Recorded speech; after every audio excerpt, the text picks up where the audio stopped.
ওমা, এ নাও, বাপি বাজার থেকে দুখানা ফ্যাসা মাছ এনেছে, বলছে বরবটি দিয়ে পাতলা ঝোল খাবে। পাতলা ঝোল খাবে? আচ্ছা, ফ্যাসা মাছগুলো তো বেশ ভালো এনেছে। এ নাও, বরবটিও দিয়ে দিলাম। আচ্ছা, এটা কিন্তু আমার ফেভারিট বরবটি, জানিস তো? এই বরবটি দিয়ে পাতলা ঝোলটা খুব ভালো লাগে ভেসা মাছ, জানিস তো? আর সাথে যদি ধনে পাতা পড়ে তাহলে তো কথাই নেই। যাও, মাছগুলোকে না প্রথমে আঁশ ছাড়িয়ে কেটে নিলাম। মাছগুলো একটু ছোট, দেখ ছোট হতে পারে, দেখ মাছগুলোর পেটের মধ্যে দেখ ডিম হয়ে গেছে। এবার সাথে ধনে পাতাও কুচি করে নিলাম।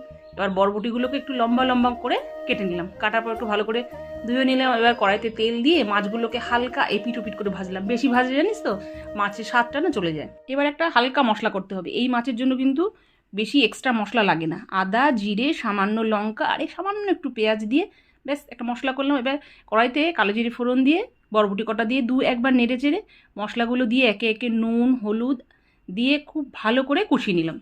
মশলা কিন্তু কষে গেছে, এবার তাড়াতাড়ি করে জল দাও। কষার গন্ধ পেয়ে গেছো? হ্যাঁ, হ্যাঁ। এবার পরিমাণ মতো জল দিয়ে দিলাম। ঝোলটা বেশ ভালোভাবে ফুটে গেলে, ভাজা মাছগুলোকে দিয়ে ঝোলটা ভালোভাবে ফুটে গেলে এবার সবশেষে ধনেপাতা কুচি দিয়ে দিলাম। দেখ, ঝোল পুরো রেডি।